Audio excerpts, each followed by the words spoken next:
What's going on, guys? Another special episode of Face to Faith. My next guest is one with energy. She has dreams, she has goals, a story of faith, and she's swagging. I said she because she is KU basketball star, woman star, Chandler Prater. This episode is brought to you by Ameritrust Credit Union.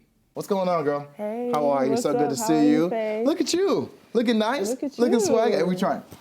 Come on. What you think? You like the come fit? with a suit. Yeah. I heard you like the suits. I like this one today. Okay, for sure. So we're at KU, right? We saw the men's get a big win. The ladies have been balling as well. Yes, we have. Let's talk about that, right? I mean, you see a lot of people always highlight the men. I think it's important to make sure that we see the success of the woman. Yes. You know, I have a mom, I have a sister, right? I have a girlfriend. Talk about the importance of highlighting the woman's success as well. This year, it's especially important because it's the 50th year of Title IX. I just feel encouraged within our program. You know, we hear a lot about the noise of KU basketball, but I like to highlight the importance of seeing the people we have, the family in the locker room every day, the people who come to our games who've been supporting us whenever we were not so good and now we're on our come up and understanding that, like, you got to keep it within the family and just always appreciate those who've been down for me from day one. I love that. We were talking earlier, your story to becoming a college basketball player and the success that you're at now was not normal, right? You had some injuries, some things you were benched, started, right? You were going to be a star player, but not. Talk about how, you know, sometimes those setbacks either mess with your, you know, your mindset. Talk about the faith you had to go through it, you know. So basically, to kind of sum that up, talk about your journey to becoming a college basketball player. Okay, so I mean, I fell in love with the game when I was in 4th grade. I used to play basketball with the next door neighbor boys, and I used to get This is in Kansas City. You're from Kansas City, right? Okay, yes. cool. So I used to get pushed and shoved. I didn't know the game. And that's where I feel like my aggression came from because I was like, I always played with boys, and boys are rough. So just working my way up from there and just playing from team to team. And in high school, I was 2-time Dorina, which is the best player in the Kansas City area. I got that back to back. And I had obviously big hopes coming into college. Like, okay, I'm ready for this. Were you recruited highly out of high school? Yes, I had. Name me some other schools, I had Marquette, I had TCU was one, Tech was one. And I mean, it was just a lot of Big 12 schools and a few SEC, but you decided to stay home, stay in the area. And I'm so glad I did. I'm so glad I did because, I mean, I tore my ACL my freshman year. At KU? Yes. Tore your ACL? Man.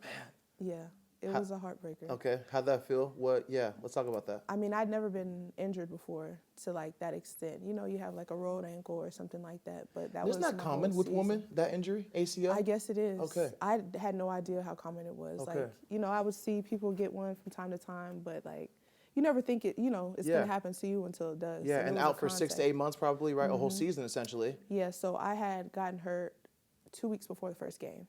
Wow. Yes. So what'd you do, redshirt, I'm assuming, or okay? I redshirted the whole year, and it was, to me, it was like a blessing in disguise because maybe 2 months later, my mom had a stroke, and she was in the hospital. Like, we didn't know if she was going to make it or not. So it was hopeful that I wasn't playing the season, so I like spent almost all my time by her bedside during the season. So like, it was a huge challenge, like trying to figure out like if I was going to continue playing, like rehabbing at the same time, wanting to be near my family. Isn't it crazy that there's that things can happen in life where we can think they're the worst things ever, but literally, mom having a stroke, right? God forbid somebody get into an accident can change the perspective and be like, me getting injured. That's what I was crying about, right? Or, you know, me, you know, not getting that deal. That's what I was sad about. Look what's going on here. So your injury was able to give you space to put some family time on your mom, right? Yes. How's your mom doing now? She's doing so great. We're blessed. She learned how to walk again. Praise God. She came to my game against K-State when we beat K-State last week. I mean, it was just all full circle because I feel like as a D1 athlete especially, or any student athlete, you get so locked into the game. Like it's school, it's basketball. It's once you take that basketball piece away, you have to figure out something more. Like what is your real purpose? What is your real value? And I just thank God that he showed me that. And now I'm just so much closer with my family. Like I was before, but now it's like So your mom can walk again now, fully. Yes. Right? And so like the stroke was pretty serious then. Yeah, it was like I don't want to go into all the details. Yeah, it's but okay. it You don't was have to. like, Yeah. It was Well, serious. praise God that she's healthy, that she can walk again. She just saw you at K-State. Talk about freshman year, right? Injury, being there for your mom, right? How did you get out of that, right? In terms of just, playing back and going back to basketball. It's funny because one of the first things she had said to me was like, have you been practicing? Wow. She's definitely my number one supporter, but she's my number one critic besides myself too. Yeah. So that just gave me so much more motivation to play for her. Like Okay. a lot of people ask me, who do you play for? What do you play for? But like, she motivated me to the max to come back and Yeah. to like give it my all and to, Okay. just make sure I'm competing for the right things. Correct. I love having that. my mindset One thing I straight. loved reading your bio was that, not only are you a star on the court, but you're also a star in the classroom, right? Yeah. You also were first team, Big 12, all academic. Talk about the importance of academics to you and your family. Yeah. Yeah, I mean, I'm here to learn too. I understand that like the ball's gonna stop bouncing eventually. Like nobody can be an athlete forever, unfortunately. So Except LeBron, right? yeah, I mean, he waiting for his son to get. I know. Can you believe that? I know. But no, you're right though. You're right. But I mean, just understanding that like I have to be an educated woman. Like I can't. There's no way that I can come out of KU and just realize that all I did was improve basketball wise. And I think I credit a lot again to my family for pushing me so hard to do well in academics. Yeah. Like it wasn't acceptable for me to come home with anything other than A's and B's. Yes. That's incredible. So your major is communications, right? And we'll talk about the dream of continuing your basketball career. But after basketball is all said and done, what's the goal with communications? Do you want to be either broadcasting something? Do you want to be a journalist? What's the goal with your academic career? I mean, I love to be around sports for as long as possible. Okay. So like broadcasting, journalism would always be in the realm of like what I'm interested in. But I think I don't want to limit to myself. I think one thing I have learned here is like those relationships that we're building, and like you can't put a value, like you can't put a figure number on like the meeting new people, building relationships. So I'm just a lot open right now into seeing like what the world has in store for me, and like just following God's plan. I love that. I wasn't a Division I athlete, small school in Kansas, but Used to hoop? Come on. Used to hoop? I'm 6'4". Come on, I okay, used to okay, hoop. okay. But small school. But I'll tell you this, I'll still beat you in one-on-one. You don't think so?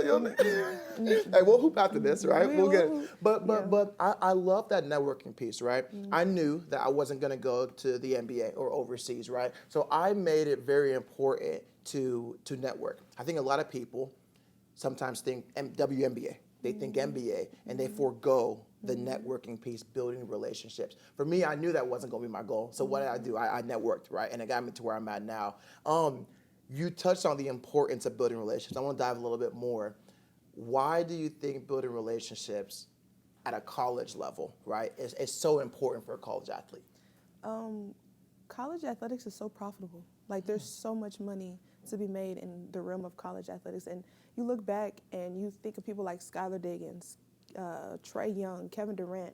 If they could have been making money in this space, and for me to not be able, for me to not do my all with it right now, like that would just be ridiculous. So I mean, I just understand how much space I have around me and like all the opportunities I can see every day. Yes. And it's really just about like getting yourself up and having the energy to do it, because I mean, you said you played, you understand how hard it is. You had a bad practice or like you just got cussed out or like you got a quiz coming up, but like just putting, getting yourself up and understanding that like now is the time. Like Jalen said in I think one of your other interviews, we're not going to be in college forever. You're so right. Yeah. Okay. I love that. All right, Chandler. So this episode is sponsored by Mary Trust Credit Union, right? And one thing we love talking about is your money story. So, for college athlete like yourself, NIL is big. What do you think about money from an athlete's perspective?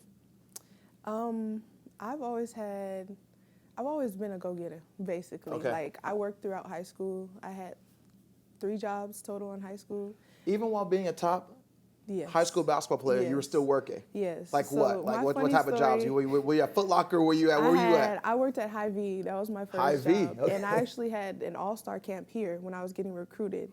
And they had all the top, Kennedy Carter, like Okay. Zario Green, Dang. like all the Texas A&M girls. All here. Yes. Okay. They were at this camp, and I had work in the morning, but the camp was in the afternoon. So I came straight from work. I'm wearing my Hy-Vee button down. Like I had, like I'm trying to get my hoop shoes out. my Like goodness. I got my Hy-Vee Skechers. You know, everybody works in those like black cookie Skechers.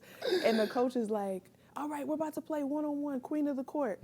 And so I get ready, and the last two in Queen of the Court is me versus Zario Green. And she ended up going to Tennessee, and I ended up going to KU. So like I just always had a job. Like I always understood, like my mom made me understand that you have to earn what you got to work for it. You know what I'm saying? Like you eat what you earn. So, but yeah, now coming here and being an athlete and understanding that like it's the same way now. And with NIL, I also have the opportunity to put more energy into it. Correct. And get that out. So yeah.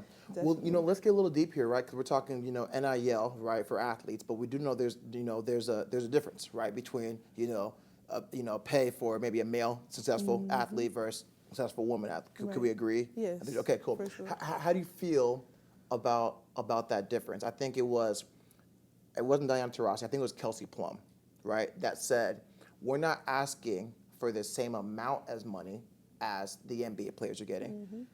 Kelsey Plum's a WNBA player, for people that don't know. We're not asking for the same amount of players, the same amount of money that the NBA players are getting. We're just asking for the same percentage. The percentage. Okay? So talk about that. Like, as an NIL athlete, but as a woman, maybe seeing some other people get more money or whatever, talk about kind of your perspective from the percentage-wise, and maybe you not getting as much as a male athlete. I would start by saying, like, I've always understood the difference. Like, and I mean, especially being a black woman, just understanding that there's going to be disadvantages that you're going to have to overcome. Like, you're going to have to work twice as hard to get half as much. And I just got to rock with it, I feel like. And I'm praying for change. Amen. And obviously, I want to be the change that I see in the world, but just understanding that I got to put the work in. Putting in the work and doing good by people and building up those relationships and understanding that God will bless me in the way that I deserve. And, not just putting too much thought into what anybody else is making and checking anybody else's pockets, because I just feel like that's not what's going to build me up. That's not what's going to take me where I need to go. Wow. And I have a lot of appreciation for male athletes, and like, they earn what they get, just understanding, and I really appreciate the ones who put on for the women. Do the KU men, do they support you guys? Yes, yes. I've seen a few of them. I mean, I would like to see more. But Come on, fellas. I would like to see more, but I've that's seen, respect. definitely seeing them at their game, and like even those pictures of them being there courtside, like that builds stock. I love that, yeah. So for you, the goal you mentioned is you want to go to the WNBA, right? I mean, I don't know as much in terms of just, because you're a sophomore, right?